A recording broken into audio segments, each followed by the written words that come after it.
Hello friends, basic education में आपका स्वागत है और आज की क्लास में हम पढ़ने वाले हैं संधि।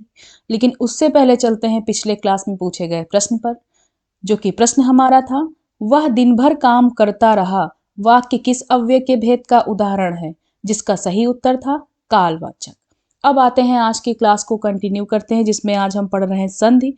तो संधि क्या होती है कि दो वर्णों के परस्पर मेल से उनके मूल रूप में होने वाले परिवर्तन को संधि कहते हैं। जैसे उदाहरण में आते हैं, विद्या प्लस अर्थी बराबर विद्यार्थी।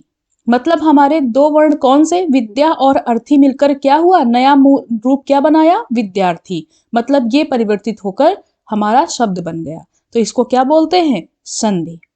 अब आते हैं संधि के प्रकार पर, जिसमें संधियां हमारी तीन होती हैं। बहुत ध्यान रखिएगा, कंफ्यूजन होती है इस चीज में। तो संधि हमारी मुख्य रूप से तीन होती हैं। कौन सी? पहली स्वर संधि, दूसरी व्यंजन संधि, तीसरी विसर्ग संधि। जिसमें से सभी संधियों के अपने प्रकार हैं।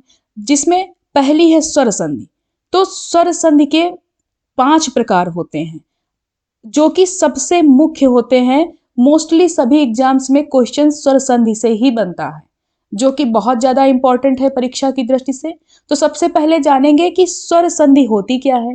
तो दो स्वरों के मेल से जो परिवर्तन होता है उसे स्वर संधि कहते हैं। मतलब इसमें दो जो भी हमारे वर्ण आते हैं वो स्वर के ही आते हैं, ना कि व्यंजन के। अब जैसे पहला, अब आते हैं स्वर संधि के जो हमारे भेद हैं, वो मैंने बताया है कि 5 होते हैं। तो 5 भेद में को पहला कौन सा भेद है उसका, दीर्घ संधि। दूसरा भेद है गुण संधि। तीसरा भेद है वृद्धि संधि। चौथा भेद है यण संधि। और 5वां जो भेद है वो है अयादि संधि। तो ये हमारे स्वर संधि के 5 भेद हो गए। और आज की क्लास में हम स्वर संधि को पढ़ेंगे। नेक्स्ट क्लास में व्यंजन और विसर्ग संधि को पढ़ेंगे। तो अब आते हैं स्वर संधि के पहले भेद, दीर्घ संधि पे। दीर्घ संधि कि ये सब बहुत नियम हमारे बताए गए हैं संधियों में, जो कि परीक्षा के समय हम लोग भूल जाते हैं नियम। तो हमें उस टाइम शॉर्टकट ध्यान रखना होगा कि कैसे करते हैं। अब नियम में तो है कि छोटा आ और छोटा आ मिलकर बड़ा आ बनता है, बड़ा आ मिलकर तब भी बड़ा आ बनता है, या छोटा और बड़ा आ मिल गया तब भी बड़ा आ बना, या छोटी ई बड़ी ई मिली तो बड़ी ई मिल गई, छोटा ऊ बड़ा ऊ मिल गया तो बड़ा ऊ मिल गया, बन गया। मतलब हमेशा दीर्घ मात्रा बनती है। तो ये चीज ध्यान रखना है। लेकिन ये चीजें हम परीक्षा में भूल जाते हैं। तो हमें एक ट्रिक क्या ध्यान रखनी होगी कि अगर हमें दीर्घ संधि पहचाननी है, आपको एक दे दी गई कि ये इस जो शब्द है इसमें ये कौन सी संधि है, तो हम कैसे पहचानेंगे। अब देखते हैं एक ट्रिक से। देखिए नीचे ट्रिक दिखी है मैंने। जब किसी शब्द के बीच वाले अक्षर में बड़ी मात्रा, मतलब जैसे बड़ा आ, बड़ी ई, बड़ा ऊ आ जाए, मतलब किसी शब्द के बीच में अगर बड़ा आ, बड़ी ई, बड़ा ऊ आ जाए, तो वहां पर होती है दीर्घ संधि। आइए जैसे उदाहरण में समझते हैं। पहला हमारा क्या हो गया उदाहरण, स्वार्थी। स्वा प्लस अर्थी बराबर स्वार्थी। तो बीच में बड़े आ की मात्रा आ गई तो हमारा क्या हो गया, दीर्घ संधि। देवालय, वा में बड़े आ की मात्रा, विद्यार्थी बड़े आ की मात्रा। अभी नीचे आते आपको ई का दिखाते, गिरीश है तो क्या हो गया कि बड़ी ई की मात्रा बीच में आ गई। रजनीश है, बड़ी ई की मात्रा। ऊ हो गया भानुदय, लघूर्मी। तो देखिए जहां पर क्या हो गया, हमारे बीच वाले अक्षर में बड़ा आ, बड़ी ई, बड़ा ऊ आ जाए तो हम शब्द को देखते ही तुरंत बता देंगे कि यह दीर्घ संधि है। अब आते हैं गुण संधि में। इसमें क्या है, इसकी ट्रिक को नियम भी मैंने आपको साथ में बता दिया है कि जिससे कि आपको नियम भी देखना चाहें तो आप देख सकते हैं। लेकिन परीक्षा के समय मोस्टली हमारी ट्रिक ही काम आती है, जो कि हमारा समय बचाती है। अब गुण संधि में हमारी क्या होती है, ट्रिक में देखिए मैंने आगे लिखा है, ए और ओ और री जिसको हम अर बोलते हैं, ये शब्द आते हैं बीच में। जो भी हमारे ये शब्द हैं ये आते हैं। अब हमको ध्यान रखना होगा कि जिन शब्द के बीच में ए, ओ, री या अर आ जाए तो वो हमारे गुण संधि होते हैं। जैसे उदाहरण में आते हैं, देखते हैं क्या है। नर प्लस इंद्र बराबर नरेंद्र।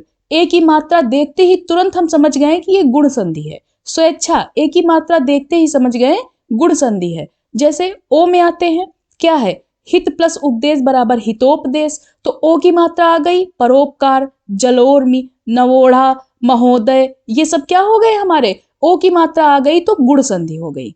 जैसे देवर्षि तो क्या हो गया, री आ गया बीच में, तो महर्षि, ये सब क्या हो गए, हमारे गुण संधि में आ गए। इस प्रकार गुण संधि खत्म। अब आते हैं वृद्धि संधि में।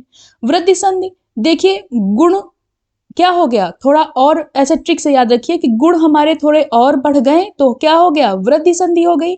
तो बढ़ने में क्या हुआ, ए की जगह में अ हो जाएगी, ओ की जगह में ओ हो जाएगा। देखिए तो क्या हुआ, जैसे वन प्लस औषधि बराबर वन औषधि, औ आ गया बीच में हमारा शब्द में, तो क्या हो गया, वृद्धि हो गई, यानी बढ़ गया। ओ से औ हो गया तो वन औषधि। दंतोस्त और महोदय ये हो गया महाऔषधि।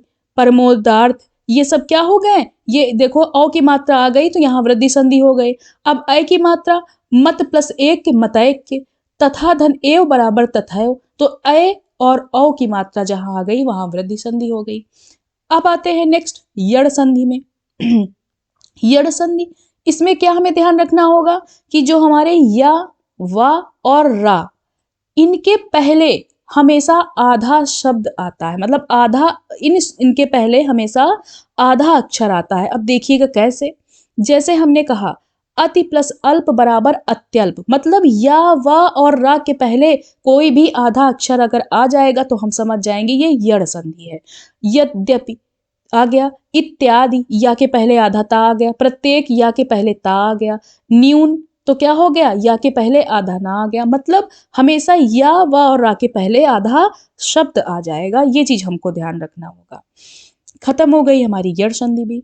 अब आते हैं अयादि संधि में। अयादि संधि में क्या है कि जब किसी शब्द के बीच में या, वा का उच्चारण निकले, या फिर ये हमेशा ये भी ध्यान रखना होगा, ये जो शब्द होते हैं अयादि संधि के, ये मुख्यतः 3 अक्षर के होते हैं, और जो बीच का जो इसमें शब्द वो अक्षर आता है वो या और वा का आता है। जैसे ने प्लस अन बराबर नयन, देखिए बीच में या आ गया, शयन में या आ गया, पवन में वा आ गया, पवित्र में वा आ गया, और 3-3 अक्षर के हैं। नायक में बीच में या आ गया, गायक में या आ गया, पावन में आ गया, मतलब वा और या बीच में आएंगे और ये 3 अक्षर के हमारे शब्द होंगे। इस प्रकार हमारी स्वर संधि आज खत्म हो गई है, और इसको आप एक बार रिवीजन कर लेंगे, इसीलिए मैंने आपको बहुत सारे उदाहरण दे दिए हैं और उनके नियम भी लिख दिए हैं कि जिससे आपको उनको देख देख के रिवीजन करते रहेंगे तो कोई दिक्कत नहीं होगी और समझ जाएंगे। इस प्रकार संधि आज हमारी स्वर संधि खत्म होती है। अब आते हैं आज के प्रश्न पर।